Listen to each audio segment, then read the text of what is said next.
Since we have a lot of knowledge about operations on sets now, I am interested in exploring in the short video today that what happens when two or more operations interact with each other. So say that I have one operation called the complement of a set, and I defined it in a couple of videos back, that it's the all the elements that does not belong to A, I'll put them in A complement, the set called A complement. And if you look at the Venn diagram of this thing, if there's this universal set, the set of everything, and if A is a small part of the universal set, then my A complement would consist of all these elements. So whatever does not belong to A, I'll put in my A complement, and I'll take all my elements from the universal set. I'll not go beyond that, of course, because universal set is a set of everything according to the context. So now this was one of the operations we looked at. We also looked at something called A union B, taking union of two sets, and this was also a fairly simple idea. If you remember the Venn diagram for it, you'll know. So if A were this set and B were this set, maybe they had a few common elements or they didn't, and U was this set. So I drew it as if they have common elements, but if they didn't, then this intersection would be empty. That's all. This common area would be empty. I wouldn't say intersection. So what is A union B? A union B is the set of all elements that is contained in A and B. Either A or B. I should not say A and, because I'm so used to saying it grammatically. I'm using the word and grammatically, but mathematically it's wrong. So the set of all x's such that x belongs to A or x belongs to B. This was conveyed by this Venn diagram. And A intersection B is where and comes in, and that was defined to be the set of all x's says that x has to belong to A as well as, and x has to belong to B. And the Venn diagram of that would look something like this. So A and B and all the common elements, that is the elements that are contained both in A as well as B, will give me the A intersection B. So I should maybe color code these. This is A intersection B, and this was A union B. Okay, in this video I'd like to explore what happens when I combine these two operations in a very specific way. Namely, I want to see what is A union B complement.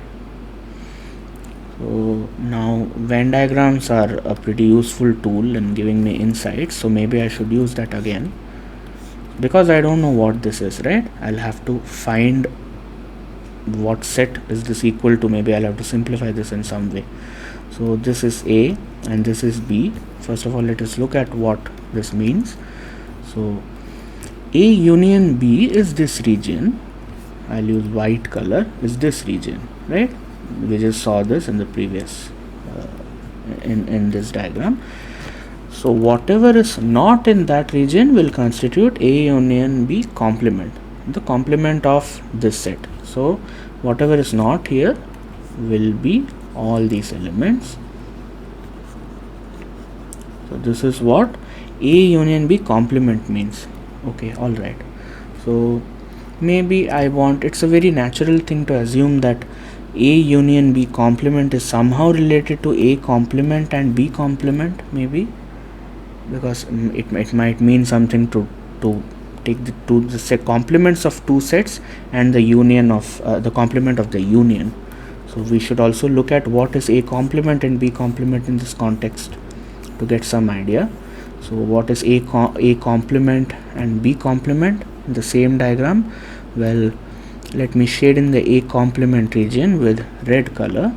So whatever is not in A is A complement, which is this whole affair, this whole region. So this is everything that is not in A. Okay, and what about B complement? I'll use a brown color now. B complement is whatever is not in B. Well, it is again some region. We are getting quite a few common region, but whatever is not in B. Yeah, the diagram may look a bit messy, but I think it conveys the meaning. and I think it also conveys that the overlapping region between red and brown is an awful lot similar with my white region, right? The overlapping region is namely this region, all this business right over here, which is exactly what I have colored in right here. So maybe, just maybe, this is equal to this. Maybe A complement and B complement, whatever the common area is, that is equal to A union B complement. So now we have an intuition for it. So this is called intuition, and we still have to prove this rigorously. And I think I'm sure that I'm not writing the spelling of intuition correctly. Okay, so it doesn't matter. I'll have to prove that A union B complement is equal to A complement intersection B complement. Is this even true? Because intuitively it is. So let me see. So when do we say that two sets are equal? When is x equal to y? So they are equal as long as all their elements are the same. So maybe can I say that if x is contained in x, this should imply that x should be contained in y also. So I should maybe use A for the elements. So if A is contained in x, this should imply that A has to be contained in y. That is, all the elements of x are in y. This also means x is a subset of y, but okay.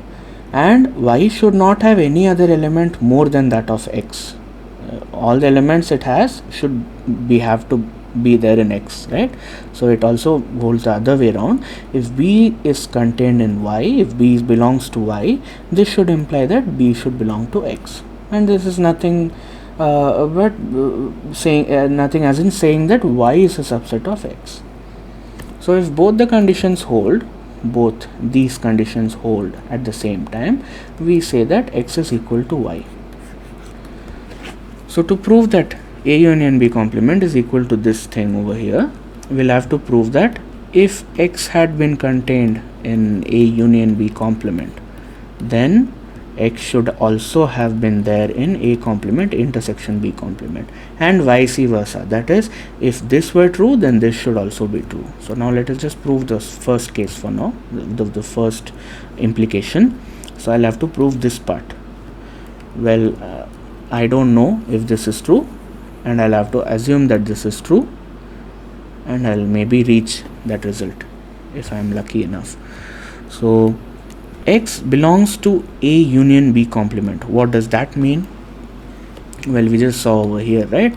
X belongs to A union B complement means this. That is, x does not belong to A union B. Or can I write it as x does not belong to A union B, because it's an A union B complement.